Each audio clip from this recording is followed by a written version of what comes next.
That was me trying to stifle a yawn. Hello there. I'm Scotty. You're not.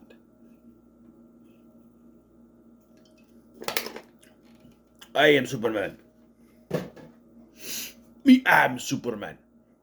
Anyway, welcome back to the Smallville Retrospective.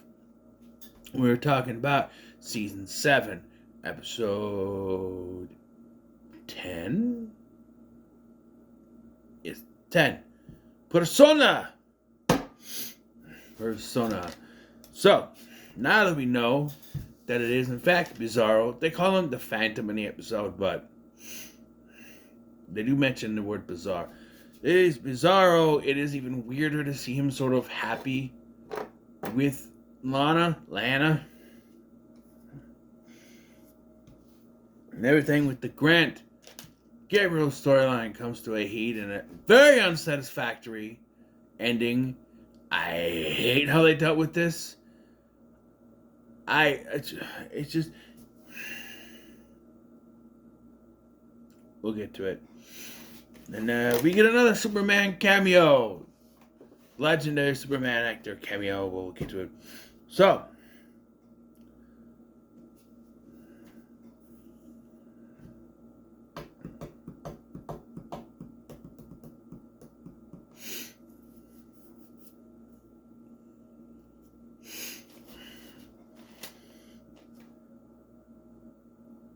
Bizarro wants for him and Lana to leave Smallville, and they don't think this comes the episode after he convinced her they want to take down Lex.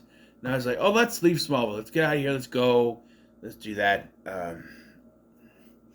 He tracks down Brainiac, who's living in suicide slums, because he wants a way to be able to fit in with he doesn't. Every time the sun hits him, even though I mentioned in the last episode there was no sun, his face gets messed up. He doesn't want Lana to see that. So Brainiac directs him to a Kryptonian living on Earth named Daxter, who we find out is the Kryptonian whose shield they found in the episode Fierce. It was in the time capsule, though they said that he'd been living here for 100 years, so he must have been living for a while without aging, and then we find out, we'll get there. Yes, this continuation of the story of Blue Kryptonite. God damn it, no yawn!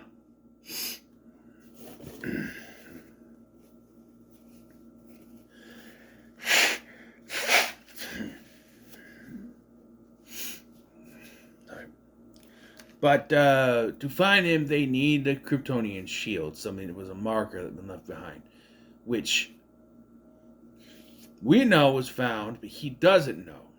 So he goes to Chloe and acts very suspicious, and she acts like she doesn't know where it is and doesn't tell him, but later we find out she does know where it is.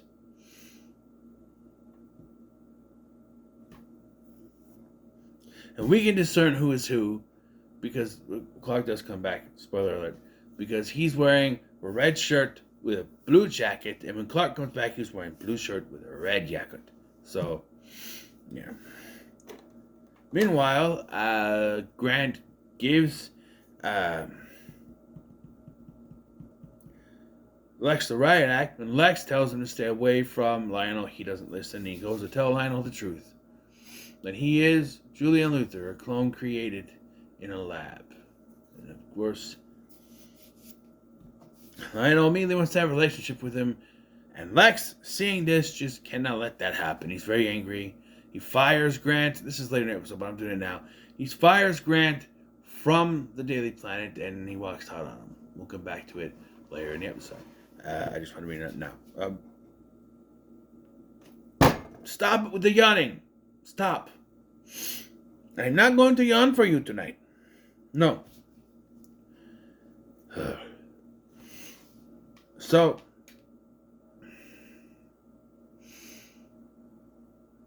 after what happened, he goes the Bizarro goes to talk to Lana about the situation, trying to figure out where it is at, and they think maybe Kara took it, or he's like, well, what? And then Lana says, well, wouldn't it be at the fortress? He's like, the fortress. He shows up. So we find out from a conversation earlier between him and Brainiac that he doesn't know where Clark went. Clark's just gone. But wouldn't the first thing he'd think of is that Jor-El had something to do with it? He goes to the fortress and pretends to be Jor-El, or pretends to be Clark. But you can tell he's doing, when he's around our main cast members, he's doing a regular voice. And then he's talking to Brainiac, and then eventually Jor-El is doing a deep voice thing. And it's like, he's like, Jor-El, I'm here, I'm looking for something. He's like, get out, Phantom. Oh, well, you know who I am. Okay, fine. And so he's looking for the shield, and he pisses off because the whole thing starts to shake. And so then Jor-El decides, Kal-El, it's time to wake up. Wakey, wakey. Hands off, Snaky. Wake up. He doesn't say that, but yeah. Clark zooms back to the mansion. And I was confused at first until I take a look. He's like, Lana, Lana. He's looking around. He's like, okay. And, red jacket. Oh, this is Clark. Red jacket is Clark. Okay. And he explains, no, that was the Phantom. And she tries to gaslight herself. No. I think you're just confused. You always said you were having some memory issues. And I was like, girl,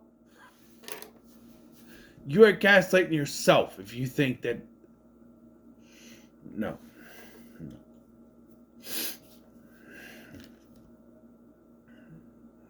So,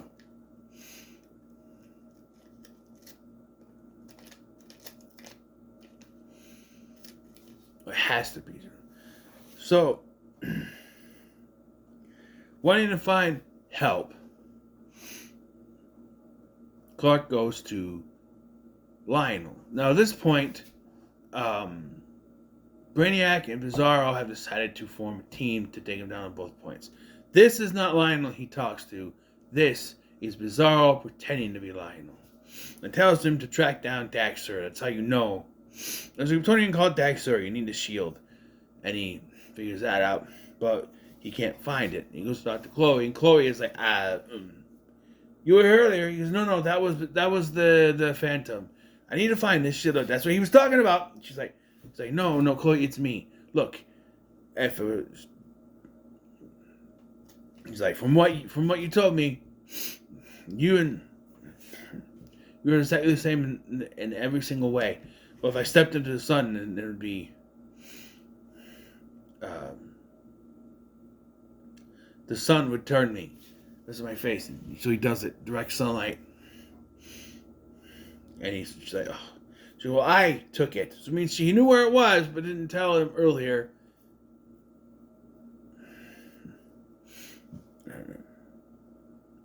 So she speaks Daxter, which helps him find Daxter, but also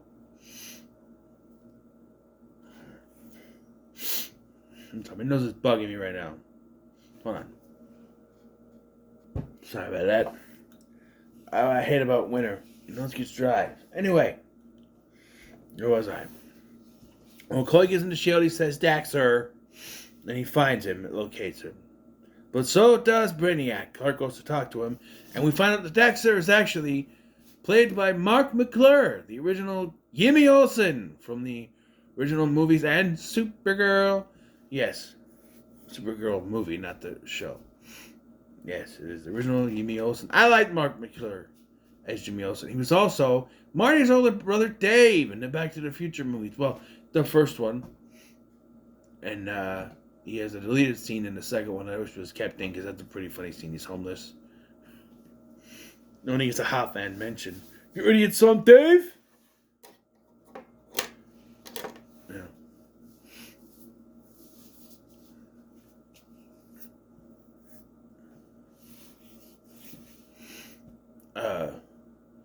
But yeah, and he's here, and we find out he has a family, a wife, daughter, and it's because of the blue kryptonite, which made him able to live a normal life. And so, he's like, do you have any more? He's like, what's her name? He's like, it's not about being normal. It's just extra blue kryptonite. And then he goes to fight Bizarro. And we find out that he tells Lionel. So at some point they must reconvene. But he tells Lionel that, oh, she's safe at Oliver Queen's apartment. We're just using Oliver Queen's apartment for stuff now, I guess. Maybe you're signaling that he's coming back? I already said he was, but I don't know what this was. Maybe that's what I meant to do. Stop it. I must break you. Ow. Ow. Ow.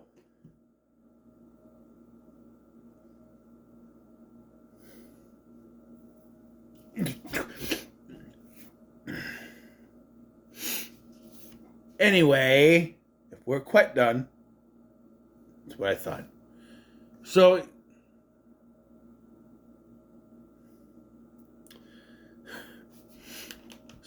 and she's immediately onto this because she sees his reflection that it's him. She's like, "Oh, I need to go get my purse," and she starts to send a text to Clark, but he hears the beep beep beep beep beep beep beep. Clark arrives with a blue kryptonite, but he's weakened, so now it's up to Lana.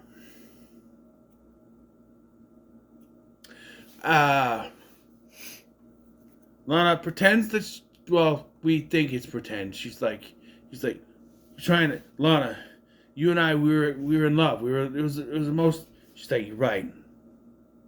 I was in love, but it wasn't with you, Clark. It's with him, and she holds his hand, and then she puts it in. So the blue kryptonite. So the opposite. It makes Clark human, but blue kryptonite would it make him more powerful? Yes, but it makes him so powerful he would explode. I thought this was a ploy by Brainiac to make him super powerful. No, it does. It destroys him. So Brainiac didn't care. He doesn't care if his ally is destroyed. He's winning. Yeah. So then we see Brainiac has found Daxter. It turns out Daxter created Brainiac, and he wants information, and he sucks out his brain, which kills him. And I've seen a pattern of introducing interesting characters and then just killing them off or getting rid of them. Lara was interesting. We could have had some kind of dynamic. No, away from the crystal. Daxter, he's a Kryptonian, been living on Earth for over 100 years. He explained earlier that he didn't instantly become human. He lived on this Earth. He was going to protect it, be a hero. And he fell in love, and he decided to become human. We get out more. Nope, kill him off, and then we get the scene here where he gets fired by Lex, and then we go to he and Lionel had a steak dinner. Dry aged over 34 days, not years, 34 days, and eating over 2 hours. Took 2 hours to eat a steak. I find that highly unlikely. You cannot cut it. I don't know.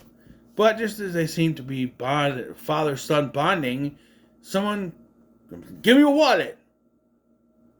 And he shoots Grant several times, killing him.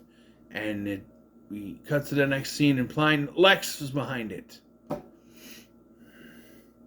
He's in anguish.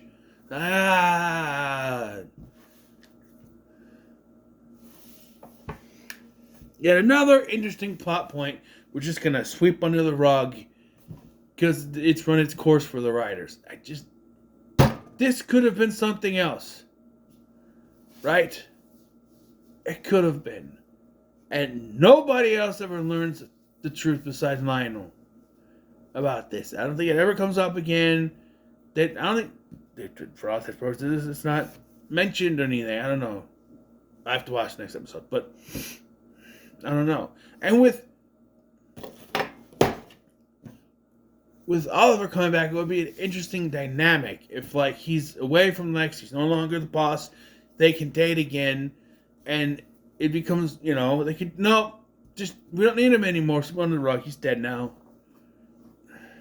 And it's one of the things I'm starting to hate about this show is with the Luthers.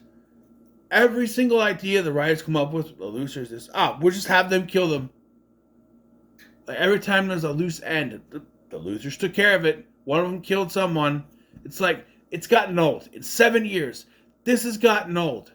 Not everything can be, the Luthers killed off this one. And it's particularly this time where it's an interesting plot point. You have this clone of Julian. And you could have had, like I said, the thing with Lois and that side of thing. Or him, teaming up with the others to try to take down Lex or something. It could...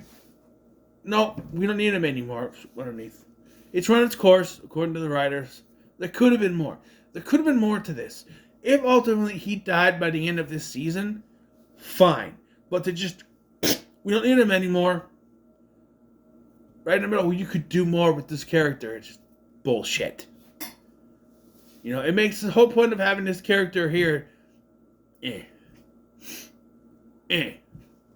There's no point anymore. What was the point of this plot line if it wasn't going to be something out of it? If he dies at the end of the season doing something like, proving that just because he was created by a Luthor and has the blood of a Luthor, he's not like the Luthers. I don't know. He sacrificed himself to save Lois or something. I don't know. But no, he just gets shot by an organized burglary. And then, of course, we gotta have one last scene of Clark and Lana. But it's not a talk. No. It's they're getting ready to go to bed, and they're laying in the same bed, and it's one of those things where they're close but still far apart because she was in love with a Kryptonian Phantom, and he was gone, and she couldn't tell. And that's gonna be the thing. You couldn't tell that wasn't me. Quite honestly, I see his point because she was so the opposite of Clark the whole time, and that's the point. It's bizarro. But just the whole thing where it's like, when he was so forthcoming with everything, and they wanted to run away. Clark would never leave Smallville. He would never want to take down Lex like before. There were signs, girl. It just was. And you just ignored them because you wanted this relationship to go further. It just, pissed me off. So this episode, we'll get a 3. I think. It's fine. It's fine, but it just pisses me off. You know what? 2.5. 2.5 Superman logos out of 5 for me. This was just... No, the whole thing with Grant pisses me off so much. And then But yeah, no. 2.5. An extra 0.5 for pissing me off. So what are your thoughts on this episode? Make comments so much, like, share, and subscribe. Thank you for watching. I'm Sky, and I'll see you in the next one.